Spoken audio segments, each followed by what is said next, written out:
శ్రీకృష్ణ పరబ్రహ్మణే నమః. శ్రీ గురుభ్యో నమః. శ్రీమద్భాగవత సంగ్రహము, దశమ స్కందము. ఇద్దరు యక్షులు శ్రీకృష్ణుని రోలుకు బంధించి, ఇంకా ఈ బిడ్డడెక్కడికి కదలలేళ్లే, తగిన శాస్తి చేశాను కదా అనుకుంటూ యశోదమ్మ ఇంటి పనులు చూసుకోవడానికి వెళ్ళింది. భగవంతుని లీలలు బ్రహ్మాదులకు కూడా అర్థం కావు. తాను రోలుకు కట్టబడిన ఉదంతము ద్వారా ఒక దైవ కార్యము జరగవలసి ఉన్నది. బాలకృష్ణుడు తన బొజ్జకు కట్టబడిన రోలును ఈడ్చుకుంటూ వాకిట పెరిగి ఉన్న ఒక మద్ది వృక్షాల జంట మధ్యను దూరగా రోలు అడ్డుకొని కృష్ణుని ఈడ్పుడు శక్తికి తట్టుకోలేక శ్రీకృష్ణుని పాదస్పర్శ సోకి ఆ రెండు అర్జున వృక్షాలు పెళపెళ శబ్దము చేస్తూ సమూలముగా కూలిపోయాయి. ఆ వృక్షాల నుండి మిక్కిలి ప్రకాశవంతులైన ఇద్దరు దివ్య పురుషులు లేచి శ్రీకృష్ణునకు సాష్టాంగదండ ప్రణామాలు చేసి స్తుతించారు. ఆ దివ్య పురుషులు యక్షులకు రాజైన కుబేరుని పుత్రులు. నలకూబరుడు, మణిగ్రీవుడు వారి పేర్లు.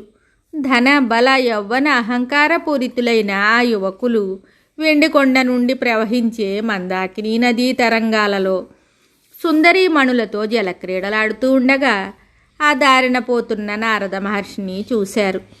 వివస్త్రలై ఉన్న స్త్రీలు సిగ్గుపడి ఒడ్డునకు చేరి వస్త్రాలు చుట్టుకున్నారు. కానీ మద్యపాన మత్తులైన ఈ యువకులు మాత్రము అలాగే నగ్నంగా నారదుని వైపు చూస్తూ నవ్వుతూ నిల్చున్నారు. నారదుడు అవమానంతో కోపగించుకుని ఇలాగా తలపోశాడు. సంపన్నుడు ధనమదాంధుడై తన శరీరమే సర్వస్వం అనుకుని దానికి నానా రకాల సౌఖ్యాలను చేకూర్చటానికి తన జీవితం అంతా వెచ్చించి సంసార బంధాల్లో చిక్కుకుంటాడు. ఇంద్రియలోలుడై అహంకారి అయి కన్ను మిన్ను కానక దుష్కర్మలు చేస్తూ ఉంటాడు. మూర్ఖులైన ఈ యువకులు కూడా ఇలాంటి వారే కనుక శిక్షార్హులవుతారు అని వారిని ఇలా శపించాడు. మితిలేని ఇంద్రియ భోగాలతో మత్తెక్కియున్న మీరు భూలోకంలో ఇంద్రియ భోగాలను అనుభవించే అవకాశం లేని వృక్షాలై 1000 సంవత్సరాలు పడి ఉంటారు అనగా ఆ యువకులు తెలివి తెచ్చుకొని క్షమించమని వేడుకుంటారు. అప్పుడు నారదుడు దయతలచి, మీరు ద్వాపరయుగంలో నందుని వాకిట అర్జున వృక్షాలయ్యి జంటగా పెరుగుతూ ఉండగా అక్కడ అవతరించిన భగవానుని పాదస్పర్శ తగిలి ముక్తులరై నారాయణ భక్తులరై పరమసాధుభావ శ్రీ సంసక్తులరై సురలోక వ్యక్తులరై ఎదరు నాదు వాక్యము కథనన్. ఆ యక్షులు బాలకృష్ణుని ఇలా స్తుతించారు. బాలుడవే నీవు పరుడవనాలంబుడవధిక యోగివాద్యుడవు తను స్థూలాకృతియగు విశ్వము నీ లీలారూపమండ్రు నిపుణులు కృష్ణ. భువనములు సేయకావగా నవతీర్ణుడవైతిగాది అఖిలేశ్వర యోగివరేణ్య విశ్వమంగళ కవి సన్నుత వాసుదేవ కళ్యాణ నిధి. నీ పద్యావళులాలకించు చెవులున్ నిన్నాడు వాక్యంబులున్ నీ పేరంబని సేయు హస్తయుగమున్ నీ మూర్తిపై జూపులున్ నీ పాదంబుల పొంత మ్రొక్కు శిరముల్ నీ సేవపై జిత్తముల్ నీపై బుద్ధులు మాకు నిమ్ము కరుణన్ నీరేజపత్రేక్షణ. కృష్ణ, నీవు బాలుడవు కావు, పరమేశ్వరుడవు, విశ్వానికి ఆధారమైన వాడవు, యోగేశ్వరుడవు, ఆద్యుడవు, స్థూల విశ్వము నీ లీలారూపమయ్యున్నవాడవు. భువనాలను సృష్టించి రక్షించడానికి అవతరించావు కదా ఓ అఖిలేశ్వర, యోగివరేణ్య, విశ్వమంగళకర, కవి సన్నుత, కళ్యాణనిధి, వాసుదేవ. నీ యందు భక్తి కలిగి బుద్ధి నిలిచేటట్టు అనుగ్రహించుదేవా అని ప్రార్థించగా సంతసించిన స్వామి వారితో ఇలా అన్నాడు.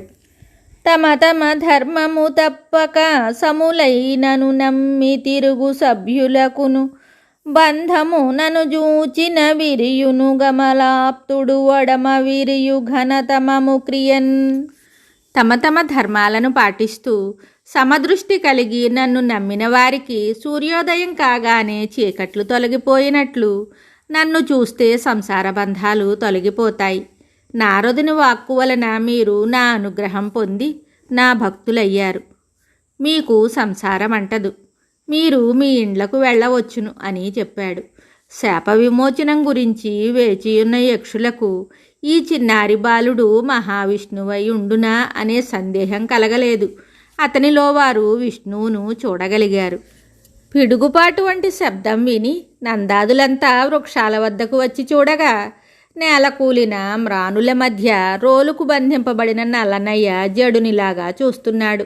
సురక్షితంగా ఉన్నాడు. ఆ దృశ్యం చూస్తున్న పెద్దలకేమీ అర్థం కాలేదు.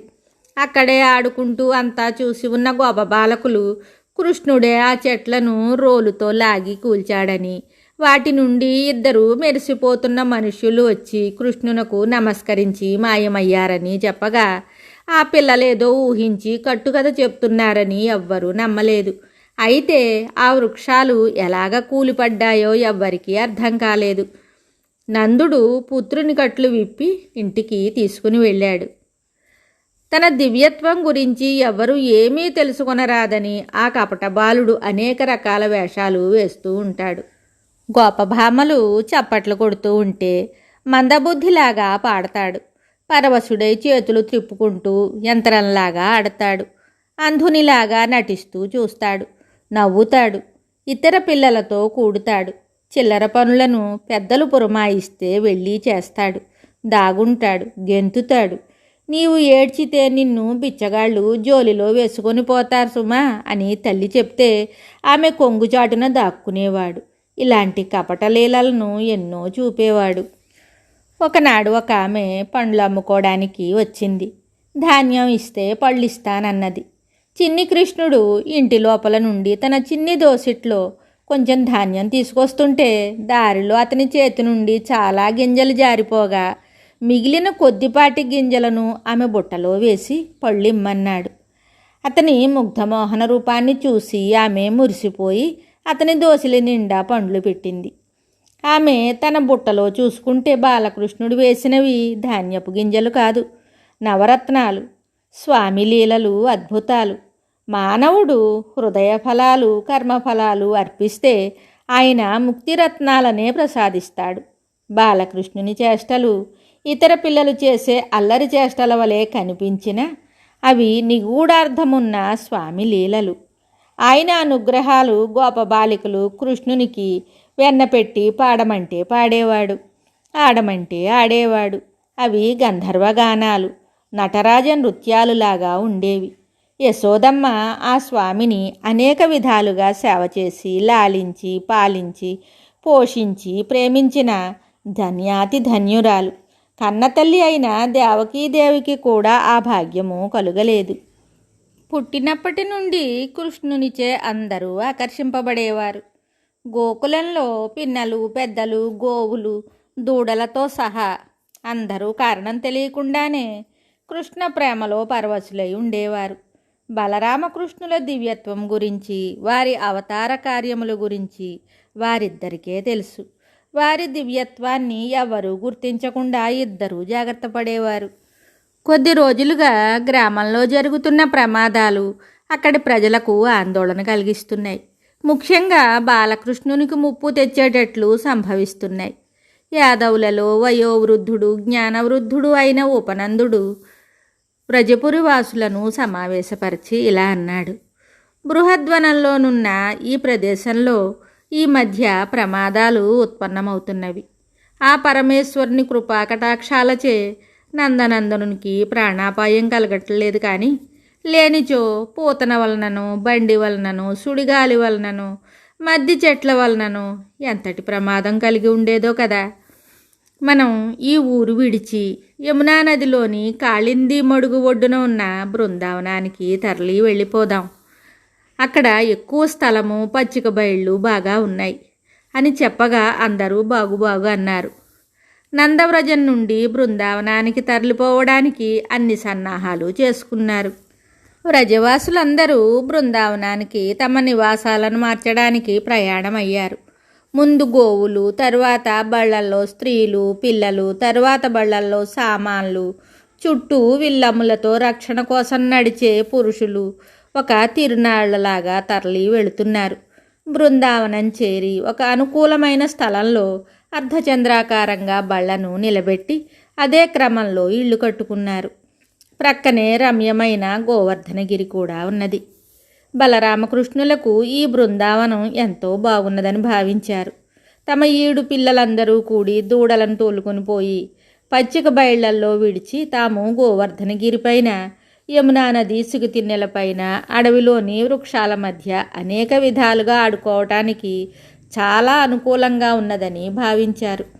వాళ్ళంతా అచ్చట ఆటలతోనూ పాటలతోనూ బల ప్రదర్శనలతోనూ వినోదాలతోనూ రోజంతా గడిపి సాయంకాలానికి ఇళ్లకు చేరేవారు.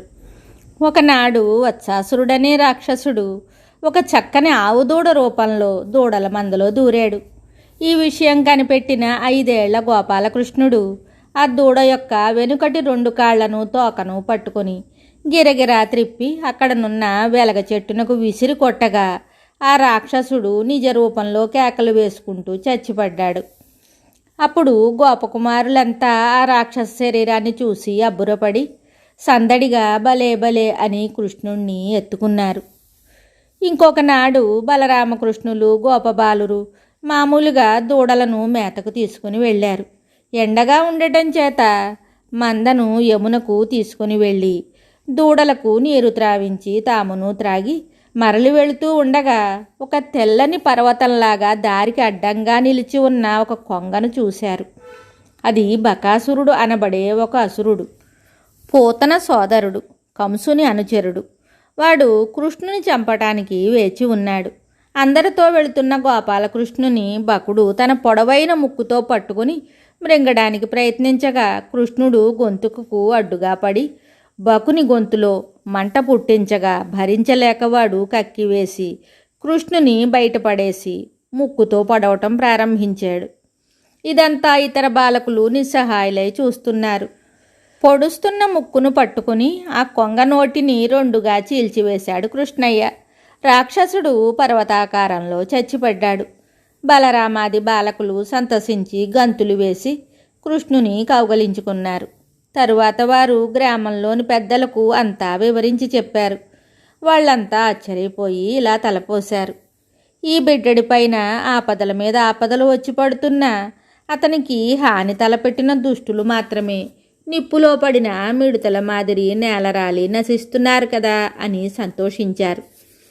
ఒకనాడు బలరామకృష్ణులతో గోపబాలురంతా మందలను తోలుకుని కావడులతో చలిది అన్నము, భోజ్య పదార్థాలు చేత పిల్లన గ్రోవి బెత్తములు పట్టుకుని అడవికి బయలుదేరారు.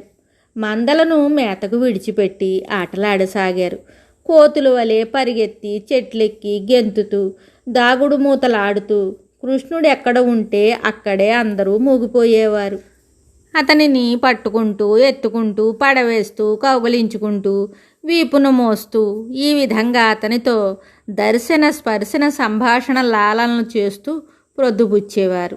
ఆహా, ఆ గోప పిల్లలెంత ధన్యులో కదా!